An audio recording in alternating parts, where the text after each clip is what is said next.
All right, welcome to another episode of Theology Applied. I am your host, Pastor Joel Webbon with Right Response Ministries. I'm excited about this episode because we have in this episode Stephen Wolfe. Stephen Wolfe is the author of just very mild, meek book. This book is probably what you would want to buy for a Christmas gift for your family members to go right along with Dane Ortlund, Gentle and Lowly. It's really in the same vein as that book. You know, it's the Case for Christian Nationalism. Obviously, I'm being facetious. This book, what I've read so far, I just got an advanced reader copy a couple days ago from recording this episode. But by the time we launch it, I think the book should be public. November 1st is when it's airing. And what I've read so far is fantastic. He's not pulling any punches. He's not just talking about the theory or the idea of Christian nationalism in some abstract ivory tower, intellectual sense, but he's actually down to earth and saying, no, we could do this, guys. If we just had the resolve to trust the Lord and read his word and be obedient in all of life, if we just had the will to honor God and love him and love our fellow man, we could do this whole Christian nationalism thing. We could have a nation that honors God, and it would be a nation that's prosperous, a nation that's blessed. But one of the things we talk about in the interview is that sadly, it seems as though at this current juncture that America simply has a will to die. We've just lost the will to live. There's whether it's in our altruism or whatever it might be, the West in general, European countries, it's almost like the Western civilization just is suicidal, out of guilt, out of apathy, out of empathy, all these different misguided feelings, but we just seem to have lost the will to live. And that's what Stephen's trying to address is, no, guys, let's rally the troops. We should live, and that's not selfish. There is a way to do what is good for our nation that pleases the Lord and is good for all people by starting in our affections, in our love right here at home. So tune into this episode. It's a real treat. Oh, hi, I didn't see you there. Thanks for sticking around. I've got an important announcement to make. That's the Theonomy and Postmillennialism Conference, 2023, May 5th, 6th, and 7th, Friday, Saturday, and Sunday. Theonomy and Postmillennialism. We've got the speakers that we've already had lined up. That's Dr. James White, Dr. Joseph Boot, Dr. Gary DeMar, non-doctor Pastor Joel Webbon. But we also have a bonus speaker, and that is Dale Partridge from Real Christianity. Perhaps you've heard of him. If not, you should start listening to his podcast. It's fantastic. Dale Partridge is going to be joining our team. We're going to have live panels on Friday night and Saturday night where you'll be able to write in questions and get them answered. We're also going to have a catered barbecue, Texas-style barbecue meal on Friday that's a part of your registration fee. All that is covered, so you need to get there. This is how you do it. Go and register right now at rightresponseconference.com. Again, that's rightresponseconference.com. God bless. Applying God's word to every aspect of life. This is Theology Applied.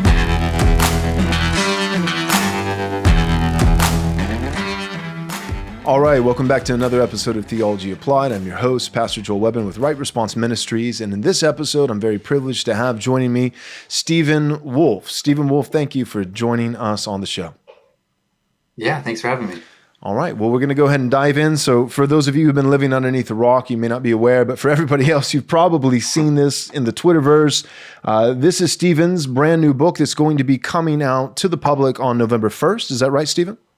Yes. So I've got one of the advanced reader copies. Canon Plus was kind enough to send me one, or I guess just Canon Plus being the app, but sent me a copy. And so I'm starting to dive into it. And I wanted to just talk about this conversation of Christian nationalism. So I'll start with this. What inspired you to write? What made you think, hey, we need a book about Christian nationalism? Yeah, I mean, it was a term of derision. It actually was used in the 19th century, a little bit in the civil rights era. It's been used by kind of black Christians, mainly heretical ones, but right. It was used also in the UK. It was used by some Chinese Christians. But recently, it was a term of derision. And but I think our conservative impulse is to be accused of something and then instantly say, I'm not that. So we go through a kind of series of these like disclaimers and disavowals and all that. but once we started being accused of Christian nationalism, the more I thought about it, well, this is precisely actually what I am. I am a Christian, love my nation, and I'm nationalist. So what does it mean to bring all those together? And so that was my, as you know, I initially started thinking about this more and more, and I realized, what Christians need today, particularly in the West, is we need a sort of Christian nationalist approach, because nationalism tends to emphasize national will. That's kind of historically, just in 19th century and another thing, it just had this emphasis on the kind of national will, kind of a will to live. And it seems to me that the West is in a position where it's kind of has a will to die. Right. Westerners have this sort of self-hating, self-loathing malaise that it leads them to want to kind of implode and commit self-suicide, national suicide. So this, I think, the nationalism is I think a response, a principled response to both our heritage as Protestants, but also it's good for the moment. And that moment is to kind of reinvigorate, revitalize our will to live, Right. and not just will to live in a to have food and shelter, but a will to actually order our lives and our society towards the highest things, so eternal good. And that's what inspired me, and that's why I think the book, even though there's a lot in there that's old, I think it's kind of unique in the approach. Mm-hmm. Yeah, great. I like the way that Wilson put it on one of his blogs, but just basically saying we kind of have 6 choices, 3 categories and then 2 subcategories underneath each of the main 3 headers. That we can be tribalist, we can be nationalist, we can be globalist. And we don't want to be globalists because, for one, just biblically, the Bible speaks of distinct nations. The nations are Christ's inheritance. The Bible emphasizes sovereign nations and distinctions between them. And then tribalism may sound good. Localism is a good thing. We should care about our county, and the place that God has put us most immediately and working out from that. But that doesn't really work as a form of government. Tribes are just, you exist, and maybe it's peaceful for 6 months and then you get taken over by another tribe. And so it just doesn't seem to work. And so that leaves us with this nationalism piece. And then the question is really, do we want to be a pagan? Do we want pagan nationalism, secular humanistic nationalism, or Christian? So the 6 categories being, secular tribalism versus, Christian tribalism, secular globalism, Christian globalism, and then secular nationalism versus, versus Christian nationalism. And it seems like as a nation, we've been heading towards certainly secularism for quite a while now, but then more recently, kind of secular globalism, and that doesn't seem like it's panning out well. And so it seems like a return to a focus on nations, individual, sovereign, distinct nations, and patriotism and those kinds of things, and then looking to God as the question is, by what standard? How do nations function, and what is it just the will of the people? Is Demas God, or is there a theos, a God above the state? And so Christian nationalism is, it's not the term that necessarily we would have chosen for ourselves. It is a pejorative, but Puritan was a pejorative of sorts, and there's been many times when faithful Christians over the centuries throughout church history have been labeled something by the opposition, but it worked, and they worked with the term because it actually had biblical merit. And so I think that's what you and many other guys are doing. And so any thoughts on that before I move on into some more questions? Well, I would just say that I'm not just taking the term because as a way to troll, I'm not saying you implied this, but I actually think it's a good term for our moment. And so in a way, I'm like grateful for the people who came up with it, thinking that it was going to be, as a pejorative, it's going to beat down these Christians and call them Christian nationalists. I mean, in a way, I'm thankful because I think it's just it is the right term for the moment. Mm-hmm. I agree. And I think it's the right term for all moments, but I think in particular this one, the things that are emphasized in nationalism, particularly that sense of drive, that will, that's saying we are going to seek after our good, we're going to act, we're going to have resolve. Mm-hmm. That is what is kind of inherent to this, the emphasis of the term nationalism. And to say it's Christian nationalism, to say that we're not only going to be concerned about our mash and our temporal life, but also for our eternal life as well. And so we're going to order ourselves to that. So I think it's just a good term. Yeah. Yeah. Amen. All right. So one of the quotes that you highlighted, I believe, this was in a chapter, I believe chapter 6. It says, "What laws can and cannot do civil law." The very first citation that you have is the Laws and Liberties of Massachusetts, 1647. I just want to read that and then let you comment on it. I just thought it was profound and really helpful.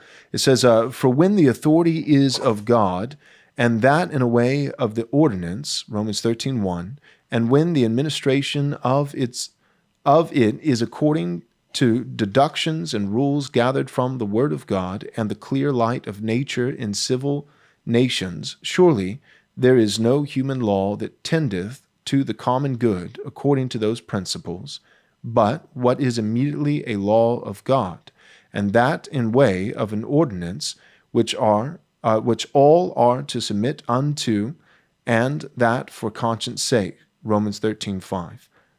What are your thoughts on that? It seems like that kind of set the tone for this chapter, and you worked from that quote.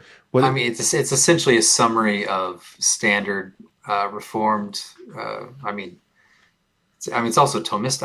It's just a Christian. It's a classical Christian conception of the law, which just kind of shows you that even the Puritans had the same kind of conception of law as Christians probably did.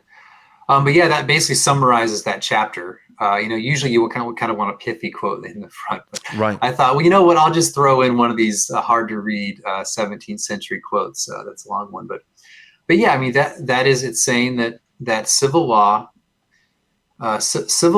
is something that binds our conscience to action because it's rooted in the law of God, or the natural law, the moral law of God. Mm-hmm. And so this means that a magistrate who says do this or don't do that, he can only say that.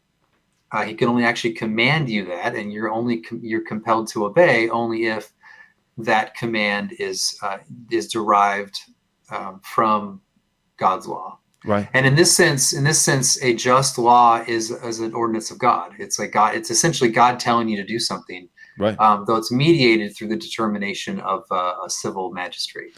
And you would say that like all human authority is delegated authority.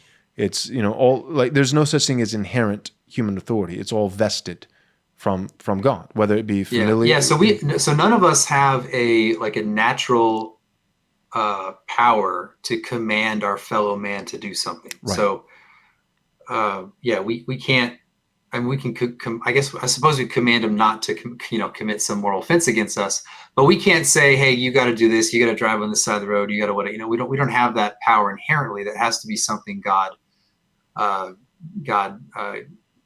in a sense grants someone to then serve as a sort of mediator of civil law. So this mediator, which is being called a magistrate or a prince or whatever, you can call them just a civil government or legislative authority, can legislate law that says do this and do that, but only because it's derived from God Himself. So, right.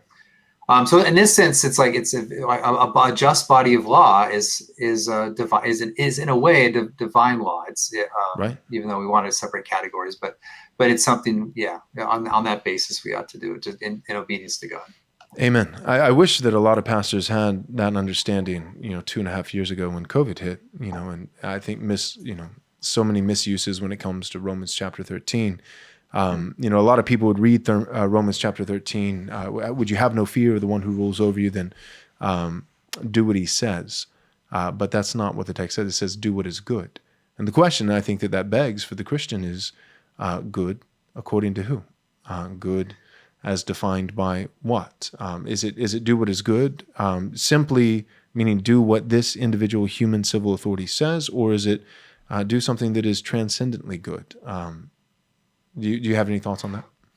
Well, it's you ought to do what a civil authority says, but with this understanding, the power that they have to command truly is a power that they can only command actually what is good for you. Right. And what this means then is that if there's a command that is just, then it's in a sort of like mediated ordinance of God, and you ought to do it. And they're then in that sense they're actually acting as like God's deputy in a way. Exactly. But the moment they command what is unjust, they no longer serve as God's deputy, but as just a man commanding you. Because again, the power that's invested with these people is only for good. If it's for evil, then they're actually not commanding with that power itself. And this is why you can, with good principle, disobey an unjust civil command or civil law, because it's really no law at all. Amen. And that's because law is a creation of legitimate power, and power is only for good. Mm-hmm. So yeah, again, if it's an unjust law, you're not disobeying the magistrate. You're disobeying a man who's telling you to do something unjust. Right. That's a really important distinction. Though there is a sense in which, like Christ says that someone takes your tunic or someone has you go for a mile. There is a sense in which an unjust law you could obey it for some other reason, and part of that part of his command about obeying a sort of injustice. But then there's a very complicated history with that. I'd recommend reading Calvin on it or Augustine. So you're not actually bound to do whatever's unjust based upon those verses, but it could be a prudential way to demonstrate maybe your faith or for whatever reason. So right. But according to actual principles of law and power, an unjust law is no law at all, and therefore does not bind your conscience to action. Yeah. You wrote on page 249, unjust laws are not laws, properly speaking, and so they do not bind the conscience to obedience. And I would say yes and amen. It reminds me of John Knox that, resistance to tyranny is obedience to God. And I think you're right in terms of the category of prudence. When a law is unjust according to God's higher universal law, then we're not required, we're not obligated morally to obey it. But there may be times that we may choose within our conscience to obey something that doesn't directly, it's a commandment that doesn't forbid what God commands or command what God forbids. It's still not just because, but it's something that we could actually acquiesce to without sinning against God's law, and we may choose at certain times within prudence that which fights we're actually, which hills we're going to die on, which fights we're going to fight. I personally feel like you can make a fairly strong argument from the Scripture that any taxation that rivals the tithe, so 10% or higher, which we're way past that point, is unjust. But then the question is, do we want to counsel every single Christian to pursue tax evasion? And I would say no. I don't think that's probably the fight that we need to fight. I think there are other battles that we should prioritize. And so, anyways, I thought that was a really good point of just saying that unjust laws are not actually laws, and so it's not that you are disobeying. You're not disobeying the civil magistrate as he functions as God's deacon, God's servant. You're disobeying a rogue individual man who is at that moment he's gone rogue. He's operating outside of the authority that God's vested within him. Any more thoughts on that? Well, so in the military, that the state empowers officers with the ability to command anything that is like moral, ethical, moral, legal, ethical is usually what they say. And so that means that if you're a soldier and your commanding officer says do this and it's moral, legal, and ethical, then you go do it. That's what you have to do. And they have the power to do that, and you have the duty to obey. Mm-hmm. But if the officer commands something that is not legal or it's unethical, it's immoral, well, then he's exceeded his power. And in fact, as a soldier, you are obligated not to obey that officer because for those reasons. And disobeying him, you're disobeying him not as he is an officer, but just as he is a guy telling you to do something unjust. So you're not. I mean, he is like in that moment he has the appearance of officership, but he's actually commanding you just as a man to do what's unjust. Right. So it's the same kind of thing, it's the same type of thing for you in relation to civil magistrates. Right, and your disobedience to that individual really is it's flowing out of your obedience to a higher authority. So so that if you have a lieutenant who's giving you, a certain set of orders that are objectively immoral. Your disobedience to that lieutenant is actually reflective of your commitment and obedience to the authority above him. That the moment they find out what this guy is doing, they're going to thank you for it. So within Romans 13 and submission to the civil magistrate and these kinds of things, part of that you have to understand that in light of God and His transcendent authority, but you also have to understand that within the nation that you live in and within the parameters of your civil magistrate and how it functions. And we have multiple levels of civil authorities in our nation, and our highest authority in our nation, civil authority, is not a human official by design, but rather a document. And there are times where you may be resisting the tyranny of one individual, lower level individual, and it's not just disobedience, but your disobedience with that person is actually reflective of your obedience towards a higher authority. So the Christian is never acting in rebellion. The Christian is always supposed to be acting in submission to true God-given authority and able to discern between good and evil, and when certain human authorities are out of line. Would you agree with that? Yeah, I think it's all right. Yeah. It's all right. It's not great, but we'll take it. All right. So let me ask you another question. So you talked already just so far in our conversation about natural law, and I just want to pick your brain on that. When you're talking about Christian nationalism and natural law and these kinds of things, if we're talking about moral law being the decalogue, the 10 Commandments, do you see natural law as distinct? Do you see that as simply the second table of the decalogue? Or do you see that as all 10 Commandments falling within the parameters of natural law? How would you define natural law? Because different guys we use that phrase a lot, natural law, but there are different ideas of what natural law is. Yeah, well, I mean, if anyone's saying that the natural law only kind of is only the second table, then that is the extremely novel position. In fact, I don't know anyone who's ever said that. And if someone's saying it now, then they are quite the innovator. So no one's ever said that. Calvin didn't say it. Aquinas didn't say it. No one. I mean, so it'd be bizarre. To say that, it'd be pretty weird, because the first table simply acknowledges what's owed to God, and it would be. And in fact, it would kind of approach a sort of Roman Catholic position in a way. But I mean, we don't have to go there. But it would just, the idea of natural law is that you have these duties to God and to fellow man. And those duties are summarized and inscripturated as the Decalogue. And the first table is the first because it's not only the most, obviously your duty to God is first, but also that your duty to man flows from your duties to God. So there's a sort of logical progression. The first commandment, essentially, in a positive sense, says worship only through God, and it flows from there that you ought to honor your father and mother and not murder, which positively means support the life of the well-being of those around you. So I mean, there's just and so the natural law can be defined as the rule or standard by which man will achieve his natural end, and that natural end is his happiness. So obedience to God leads to happiness, or you could say it is happiness.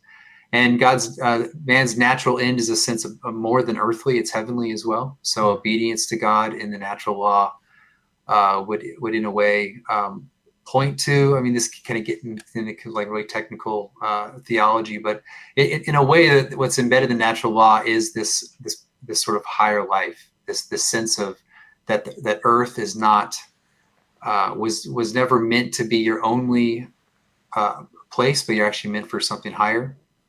And the natural law, in a way of obeying it, was going to be the way to achieve that life. That's originally for Adam.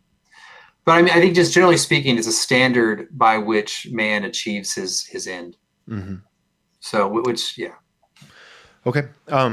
if that makes any sense. Yeah, no, that makes sense. So, like what I always teach as a local pastor with my congregation, in our liturgy, we have a reading of God's law where we read Exodus chapter 20, all 10 commandments, and then, we have a corporate confession of sin and an assurance of pardon and a confession of faith. And one of the things I always say is I'm teaching on the law of God because we want to preach both law and gospel. And one of my concerns is that much of the church, I think, today is antinomian, at least in the technical sense of a rejection of the third use of God's law. If there is any preaching of God's law, it's in the gospel-centered gospel-centered tribe that's, where it's only the first use of the law. Here's God's commands, here's the imperative, here's how you failed.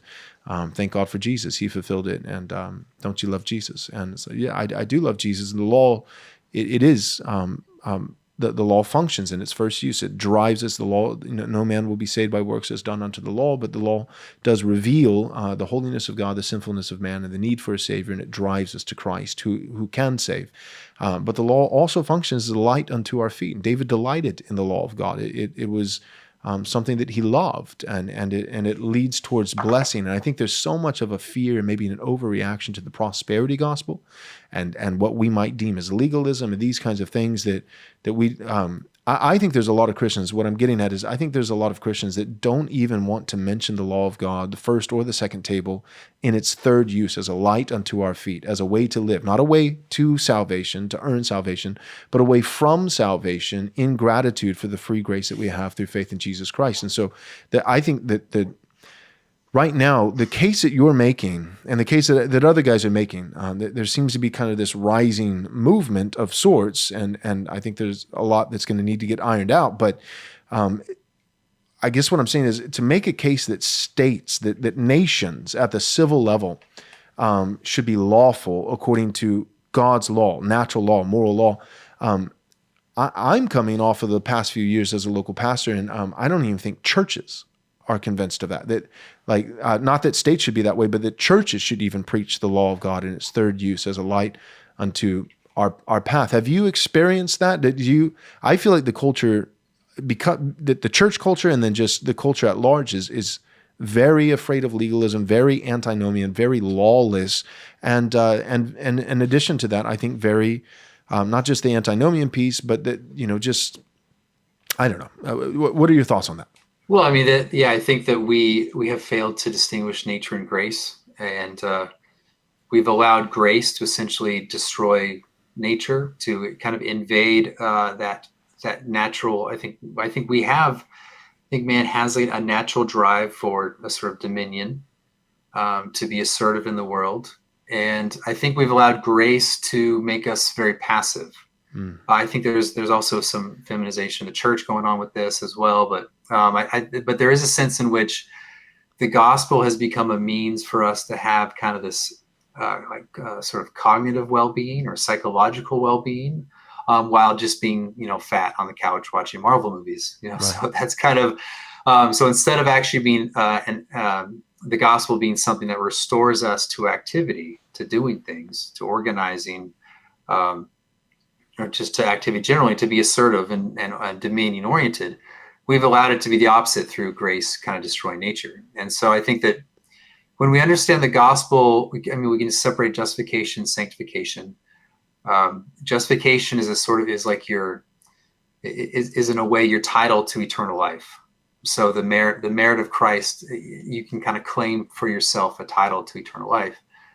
But sanctification is a sort of restoration. So it's Adam was given these gifts, and these gifts empowered him to be a very active person, to exercise dominion in the world under God. Okay, so that means, as I argued in one chapter, is that basically it means that there'd be nations, there would spread and have distinct nations and all that. But the point I'm getting here is that he was empowered with sets of gifts, with the completeness of his gifts to achieve that end, because of course that was part of the covenantal conditions, was him do that, so he had to have the power to do it. In the fall, Adam lost not all his gifts. He didn't lose ability to kind of reason according to principles, and he didn't lose this drive to have some kind of society and community. He did lose his ability to achieve heavenly good. He adopted vicious habits. So he's unable to fully seek dominion under God, though he still had a drive, obviously, because you see men have done virtuous things in ways, and they've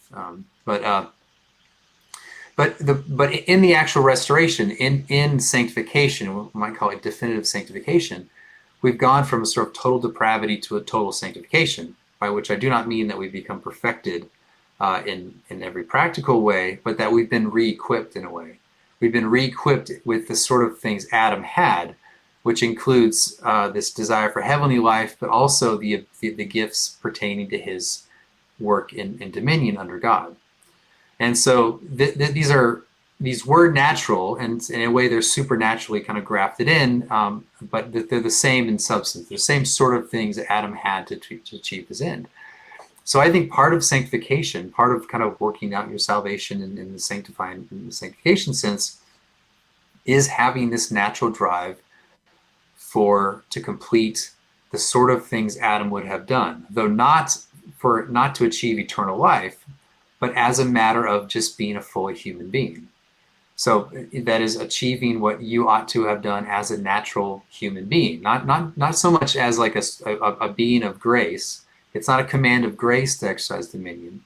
It's a restoration of grace that you can naturally do it. And so I think that what's antinomian to my sense is not just that we don't put, that we don't have kind of civil law doesn't reflect natural law, but that we don't have that spirit, meaning like the spirit for action that we should have given our sanctification in Christ.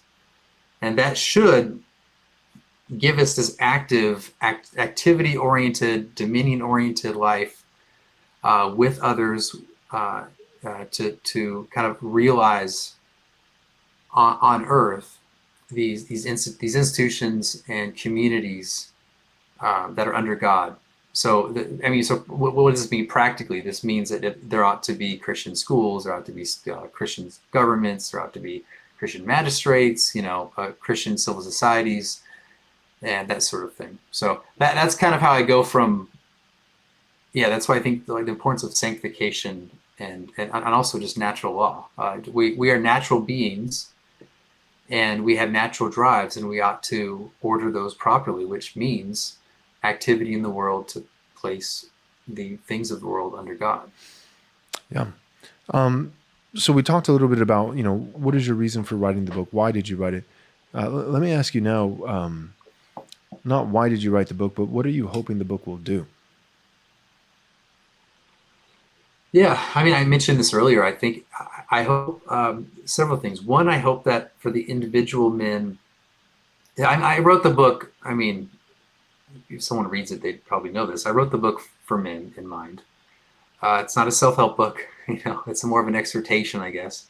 And that would be to realize that your masculinity, the things of power that drive to exercise dominion, is actually true and good and not destroyed. It's natural and it's not destroyed by nature. So that's one thing, not just on the individual level. But on the broader level, it's about realizing that you're a people and you have a place, and if you're Christian, you want that to be a Christian place. And in order for that to happen, it's not a matter of reading the times, reading the signs and talking about eschatology all the time and saying like that post-mill, people used to do that online. It's not. It's about no. You have to do it.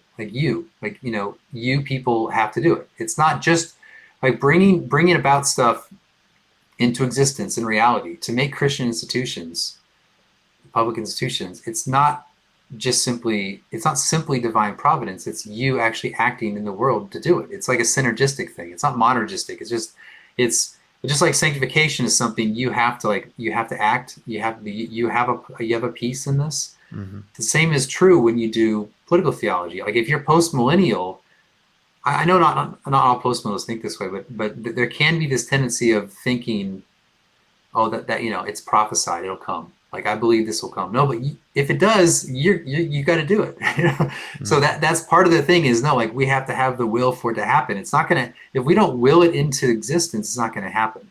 because it's necessary for man to actually act for it to happen. So that's kind of that's why I emphasize the will throughout the book.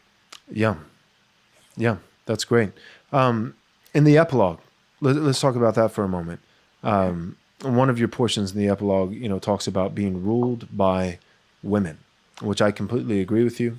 I've said this on my show before, so I don't know, so that you're not nervous, I'll show my hand ahead of time and let you know where I'm at. But I've mentioned multiple times on our podcast that I think few things have caused more suffering than women's suffrage. So I I think that men should vote, and so that's my position with that. I don't think that that's there's any problem with that, but I do think that it's extraordinary that we really do live in a society where even just the implicit laws, right, the cultural laws that aren't even civil laws, but just cultural guidelines and directives are they're all feminine. So anytime a man tries to take initiative and tries to actually carry out what God has called him to, taking dominion in his various arenas of life and the responsibilities that God has given to him, and as a husband, as a father, in his vocation, in his local church, in his local town, maybe he runs for city council and these kinds of things. A lot of times men just get blasted for being misogynist or being this is toxic masculinity. This is aggressive, and then we have any book within Christianity that sells really well and that people are like, oh, this was so good, it always focuses on it's Jesus meek and mild, gentle and lowly. Jesus, it's the most feminine qualities that you could imagine. And those, I'm not saying those are objectively feminine qualities. Jesus is meek and mild, and Jesus was and is a man. But that's not the only, that's not the whole of Jesus and his attributes and who he is. And so anyways, can you talk a little bit, why did you include that in the epilogue, and what are you trying to get across to the reader? Yeah. So, when I wrote this book, it's not just like an academic exercise. It's not just trying to be precise for my fellow academics or whatever highbrow thinkers. I actually want it to happen. And people might be surprised when they read the epilogue, what's in there, but what's in there is just, again, it's mainly written for men, and it's saying what's going to prevent us from being Christian nationalists? Well, what's to bring it in a Christian nation that follows kind of principles of Christian nationalism. And I think one of it is going to be, I don't think it could happen when women are generally kind of in charge and rule things. And that's because women tend they're very empathetic. Mm-hmm. They tend to be more inclusive, and men tend to be more exclusive. And they tend to, yeah. So there's these different traits that you see between the sexes. And in order to have a Christian nation where where blasphemy is punished by someone who seems well-meaning and nice and smiles big, you're going to have a guy who says, no, you're going to jail. Right. or whatever it is that you're fined them. Because I'm all for blasphemy laws, by the way. If you're going to suppress atheism, there might be some very nice guy who has a big smile, loves atheism. Like, no, atheism is crushed. Mm-hmm. It's not going to be tolerated. You have to have this kind of firm hand where it says, you just say, no, we're not going to do this. Right. And what, there's just study after study coming out today about women-dominated fields in academia, where the sort of traits you see coming out of those departments are the exact opposite of that, of the sort of assertive, saying no to these things that are going to be damaging. And so I think that there's what I call kind of a gynocracy, which is a term that I didn't make up. It's been around, but one of the things that you see is this, because of empathy within gynocracies, you have this very strong egalitarian appeal, like following a very egalitarian principle. And what happens then within these groups is everything becomes very institutionalized, very proceduralized. A lot of times the men who are very assertive and agonistic, who want to actually compete with one another, kind of are suppressed, and everything has to be extremely cooperative and equality driven. And in the end, you don't actually have the naturally superior people arise to the top. Mm. And the benefit of like a masculine leadership, to my mind, is that men can compete aggressively with one another, and they can debate and they can fight each other, and they in a way can self-sort into hierarchies through this activity. So like on the playground, I mean, growing up, you can see on the playground, different guys tend to kind of lead the pack. Right. And sometimes there was conflict, but it eventually everyone kind of sorted out where they were in this hierarchy, and everyone figured out what they did well and what they how they relate to everyone else. And everyone in general was kind of fine with that, with some problems at times. But like with a gynocratic system, that sort of thing cannot happen. So you get a lot of mediocrity, and it suppresses a lot of those kind of masculine virtues that can really inspire greatness. Mm-hmm. So that's one thing. But I think just broadly speaking, if you have very kind of feminine-led institutions, you can't have Christian nationalism, because you're going to have a sort of empathy run amok. You're going to have untethered empathy. And I think, I mean, I'm bashing women here a lot, but I'm just saying that women are essential to dominion. They're essential to the work we have in this world. But the excesses of empathy can actually destroy societies. Yeah, it can create these contradictions. So who supports homosexuality the most tends to be women. Who supports transgender kids, transitioning, all that, and that insanity, tends to be women. Who supports often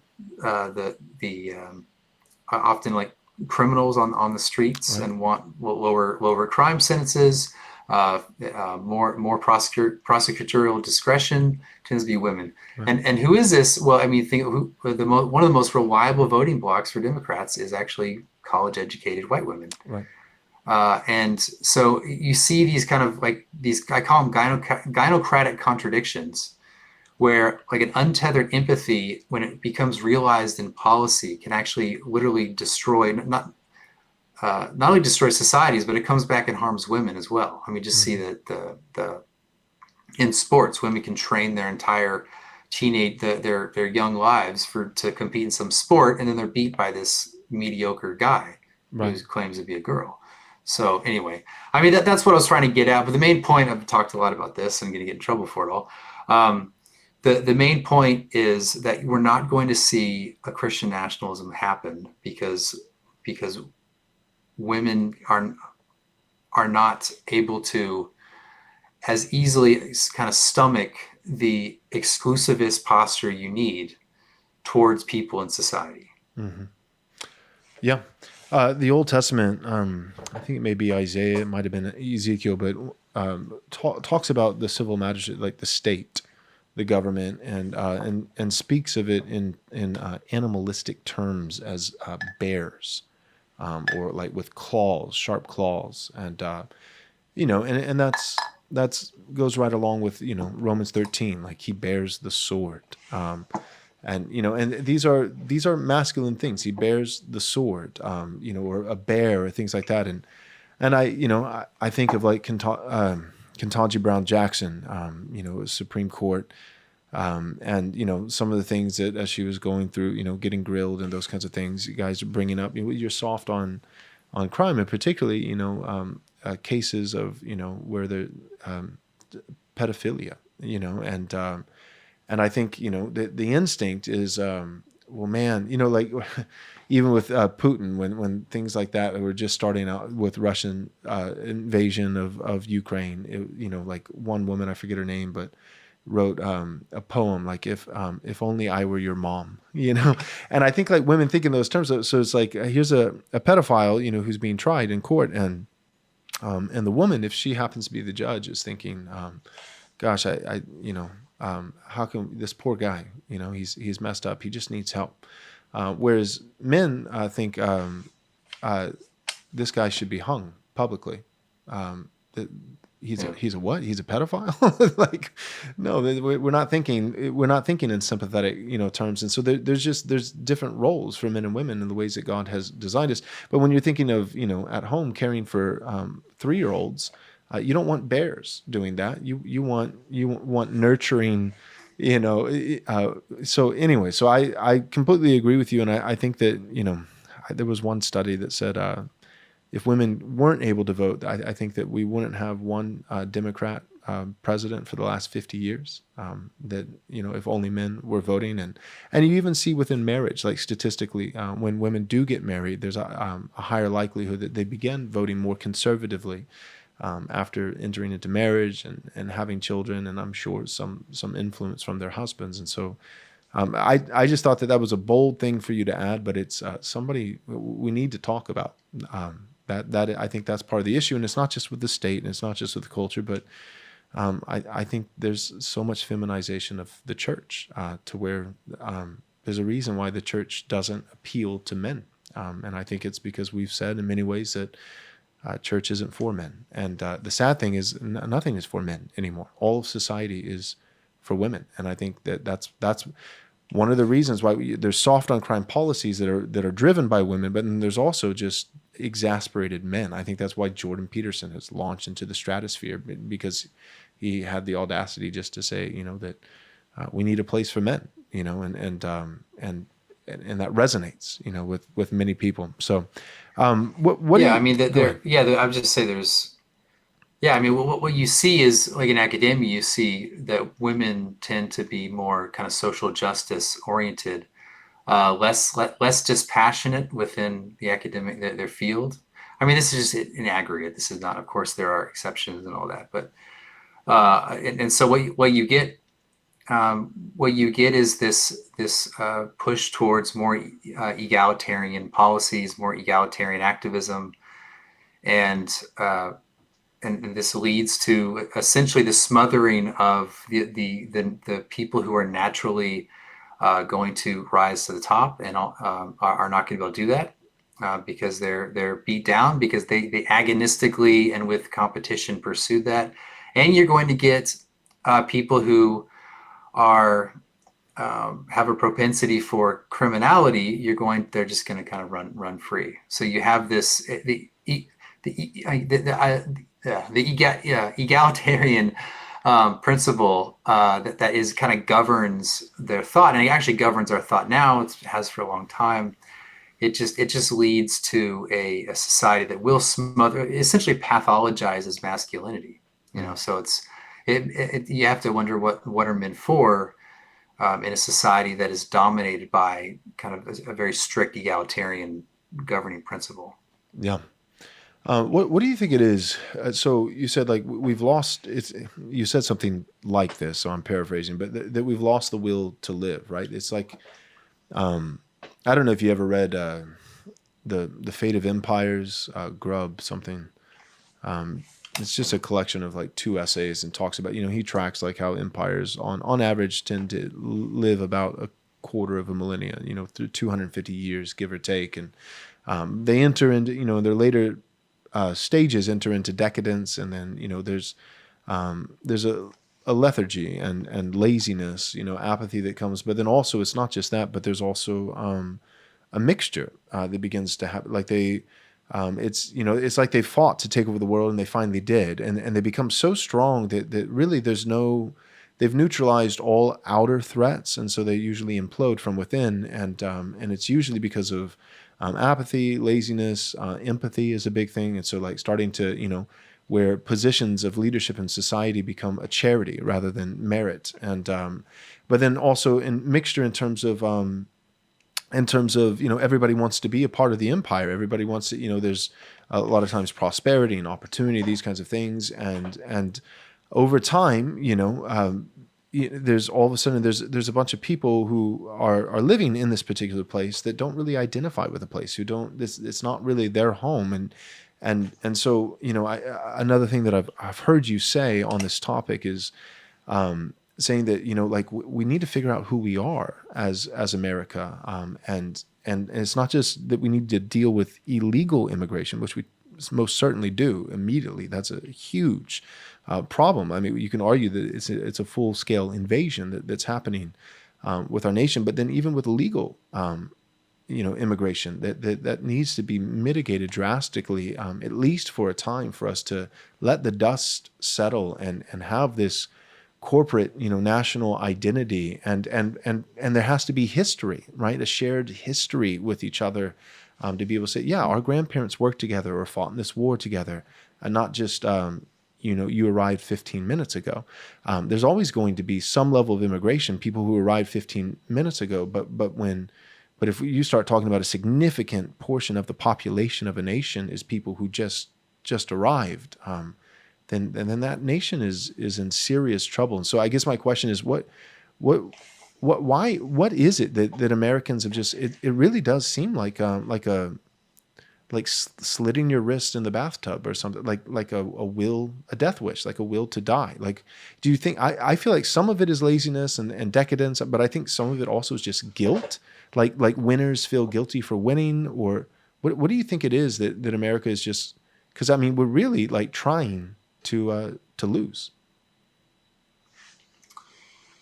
Yeah, I think the West generally is in a sense tired, has lost self-confidence, is self-loathing, self-hating, and I mean, that's all pathological, but to kind of this intense, like perverse degree, where I mean, you can see this in a ways more in Europe, where they'll take in so-called refugees, and those refugees will begin to practice their culture as they came from, and which violates various Western norms. But then they don't do anything about it. So the country blames them. They blame themselves so the Germans will blame themselves for the problems in the immigrant community, and they'll say, well, we got to just learn to live with it. Is kind of the common phrase they hear in all the European countries now. We just got to learn to live with the new normal, and it's this. I mean, if a bunch of people came into your community and then all of a sudden sexual assault sprang up, I mean, you saw this. This is not some conspiracy. This is documented in places like Sweden and Germany and all throughout Europe. This spike of sexual assaults. If people did that in your community and you had kind of a will to live, you'd kick them all out. Right. And I mean, just like the millions of migrants that came into Europe a few years ago, in 2016, 2017, whatever that was, they kept talking, the media would show pictures of families, but the vast majority were fighting age young men who came across. And this was, again, documented many times. But they just kept telling themselves, but essentially lying to themselves, that it's a bunch of families coming across the border. Like, no, it's actually it's like 20-something-year-old men who could be fighting for their country back home, and so they fled to come here and take advantage and exploit the system and all that. So, but we have this extremely the West tends to have be very altruistic, especially the Anglo tradition is very altruistic. And so we tend to think that, those immigrants, they are legitimate refugees. They're all of them, 100%, down to every single one.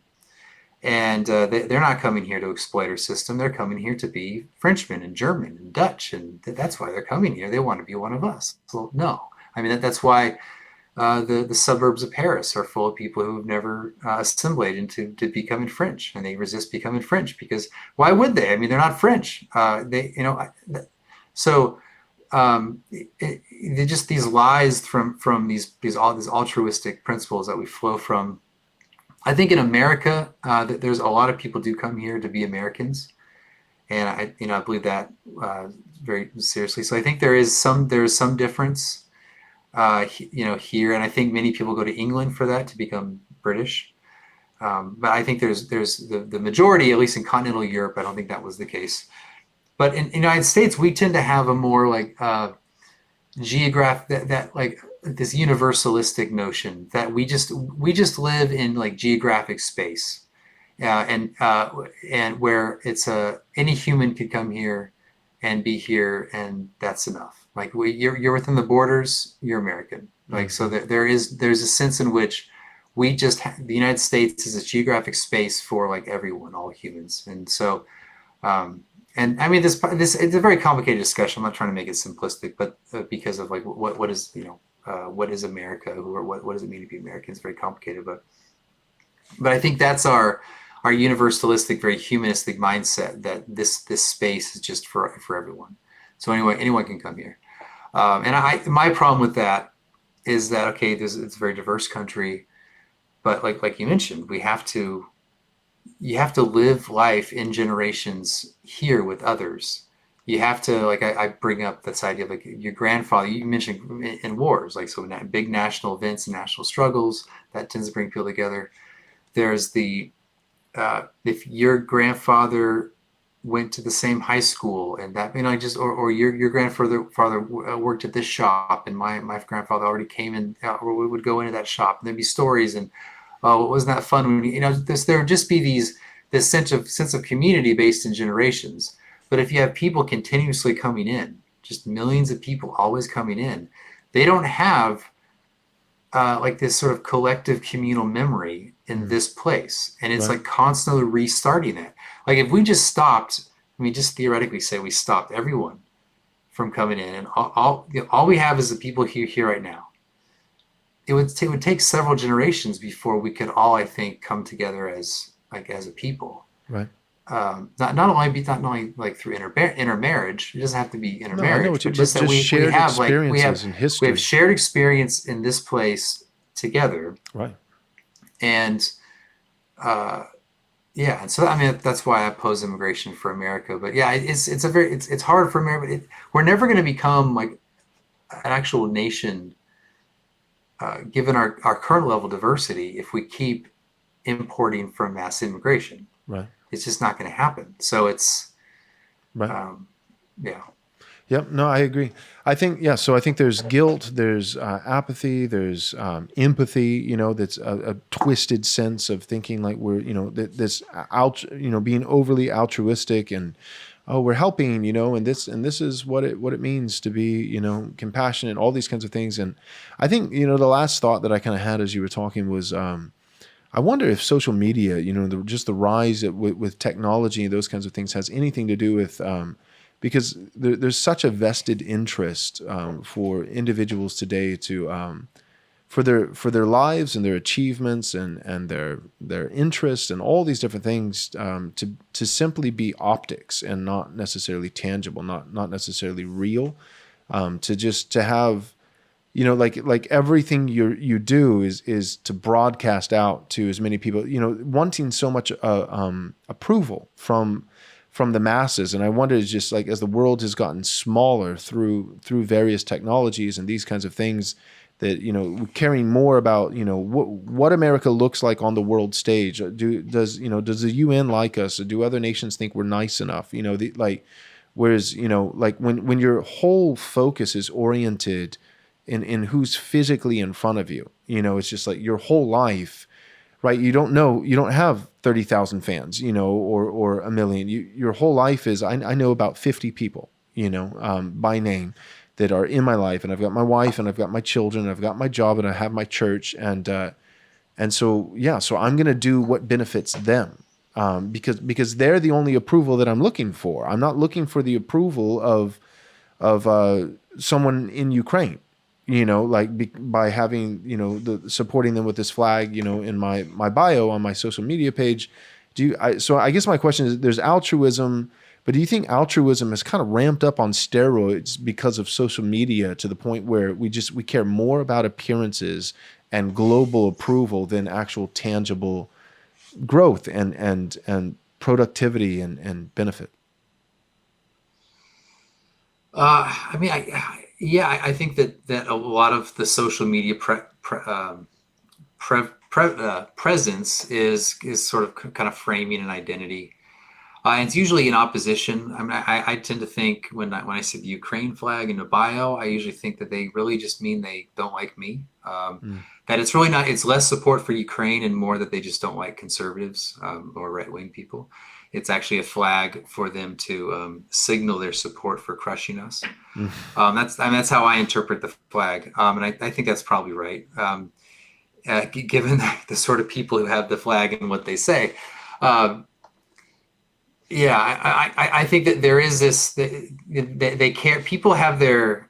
I call this like the Marvelification of reality. I think this is actually my co-host from podcast, but Thomas says this. But it's like a Marvelification of reality where the media captures you with who's the baddie. It's like the 2-minute hate from the Orwell's 1984, where they present in front of you who's the bad guy today. And then you have heroes along with it. You have, Captain Ukraine, and you have Zelensky, and you have, these guys are like the heroes, the ones with the capes and fighting the bad guys, and you have the evil one, Putin. And so that's why you had all, like, when this was happening, and you still see this like Marvel characters in these scenarios, in these situations. It's like this. We're instead of watching like a Marvel movie, we're watching the news, but it's the same kind of thing, and it's portrayed as like reality to us. When it's really just feeding our just more consumption, consume, and but it frames who we think is bad and good, and that's like our entire reality. So that people are able to get out there because they're just fat on the couch and want to watch Marvel movies. They want to get out that aggression. And so that aggression is channeled through the Marvelification through the news media of who's good and who's bad. And then Twitter and social media feeds into this as well. And so, I think there certainly is this, it's appearances, but it's more, I think it's psychological. I think we're just so unable to do anything realistic or tangible and meaningful in this world, that we can just try to get brought into this fantasy reality of good and bad and hate and love and hate. That makes a lot of sense. Okay, well, do you have any final thoughts for our listeners that you'd like to leave us with? I mean, the only other question that I have in the back of my mind is from a little bit of, talking with you with some other guys like-minded, offline, and then watching you already doing some interviews, talking about the book, and then a little bit of the book that I've read so far. I've only had it for a couple of days at the time that we're recording right now. But I don't understand why Christians would not be for the case that you are making. This is a historic, this isn't even like a radical, it's just not, it's not that extreme. It's just, it's a confessional, Reformed Protestant case for it's Christianity and just its natural outworkings in all of our various spheres of life. And yet seems like, it's not like you're just going to have a bunch of purple-haired, liberal, progressive people not liking, but like there are apparently, allegedly conservative Christians, who are also not really a fan. Why? What do you think that is? What do you think the outcome of it? Do you think that the church can rally behind something like this? That we could be Christian nationalists, or are we just going to splinter? I feel like, I guess what I'm trying to say is I feel like over the last 2.5 years in the providence of God, in His mercy, the veil has been lifted to where, American Christianity is just slowly heating up like the frog in this boiling pot of water. And it's like the enemy got too arrogant and turned up the temperature all of a sudden real quick. It's like, oh, we were almost to boiling point. Let's just go ahead and knock it the rest of the way. And the temperature rose quickly, and the frog finally, felt it and jumped out of the pot. And it's like you have half of the evangelical church that finally is awake and realizes that CRT and intersectionality and wokeness and civil tyranny and transing kids in schools and all this is a bad idea. We're not doing this. But so it's like we had half of us, and it really felt like for a couple of years, like we have a team here, And now it feels like the team's getting really narrow because we agreed on the problem, but I'm quickly finding that even within the Christian conservative world, we don't agree on the solution. Guys who I would have thought even just 6 months ago, like that guy for sure, he'll be on the team, and they're not. What do you think is going to happen? Well, I don't know. I hope I convince a lot of people. I think one thing that's going to happen is they're going to try to use the kind of social justice cards to attack Christian nationalism. So I made the choice to talk about gynocracy in the book. And so they're going to say that I'm misogynist. And that's going to be, so they're going to try to divide women from this. Of course, many women will not. They'll actually agree with what I say, but given the state of the world, it'll probably be fewer than will be offended. There's going to be racial stuff. They're going to try to divide along that. It's kind of a divide and conquer. That's going to happen. But I think that the main thing that people don't like, but the way they'll resist, is we've been trained in passivity. We've been trained to be passive with regard to Christian political action. And this has been going on for a long, long time. I think that I don't know when it started, but the example of it would be the civil rights movement with Martin Luther King.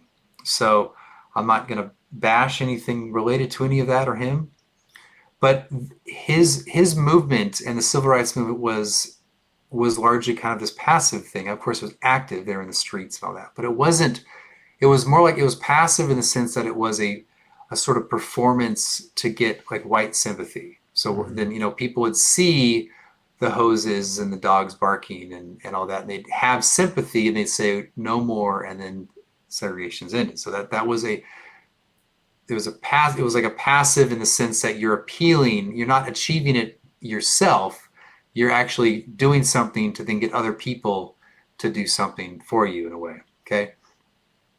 Christians kind of have that same mindset, that if we have good moral witness, if we show ourselves to be passive and submissive and kind and winsome, all these things is meant to try to passively perform in front of now secular overlords to kind of get what we want. The idea is we can't achieve anything by our own self-assertion, by bringing about by our own action. It has to be passive. This is like David French's basic political theology, which is an incoherent mess, doesn't make any sense, but that's basically what it is. It's passivity. Passive performance to get the other people to like you, to let you kind of have your little space in the world. That's what it's all about. And I don't know how, I mean, it's frustrating because it's like, yeah, well, you're Presbyterian. Do you even know your own tradition? I mean, so even Baptist, any Protestant, like, do you even know your own heritage? Like, that's not, this passive thing is not, there's an element of that, but it's active. So the point here is that Christian nationalism, the Christian nationalism is saying you should be assertive and active so that you in your own will and action bring about what you want, bring about what ought to be in existence. Not passively, not perform, not this, oh, please, overlords, give us what we want. No, it's we say this is what we ought to do, and we act and achieve it. And I'm just hoping that people will see that. I'm hoping men in particular will see that they should do things and not concern themselves with the school marms who want to look down upon that and say, no, you can't violate the rules. That's not inclusive enough. No, like, you should assert yourself and say, yeah, no, you're not going to blaspheme God anymore. It's done. You're done. Right. I mean, that's sort of thing we should have, that assertion, and do it, enact it, and it's just. So anyway, that's what I would hope to go fight, win. See in the world. I agree. All right. Well, where can people get it? Let me hold up the book again so everybody can see it. It's coming out November 1st. The Case for Christian Nationalism, by Stephen Wolfe, and I believe that it'll be available through Canon, but then also Amazon. Is that right? Yeah, I mean, you can pre-order it now, and I eventually Canon will have it available. Yeah, I don't know what the timetable on that is. And will they have like a Amazon. hard copy? I know will it be on the Canon Plus app in terms of like an Audible format? So I understand that someone is reading it now, and Great. so it should be on Canon Plus app. I don't know about hardcover. I think that might happen, but they wanted to get it out now and at paperback. Okay, great. All right, so here it is once more, The Case for Christian Nationalism by Stephen Wolfe. Thanks so much for coming on the show, Stephen. I appreciate it. And last thing, where can people follow you online? I think you said you had a podcast that people can tune into. Yeah, I mean, with the Thomas Acorn and I, we do a podcast called Ars Politica. Okay. So we've been doing that for a couple of years. So you can find us there. All right. Yep. That's when the name of your podcast is Ars Politica, then you know that you've been working on a doctorate. That's yeah. It was his idea. Okay, we'll blame it on him. Okay, no. cool. Well, thanks again, Stephen. I really appreciate you coming on the show. God bless.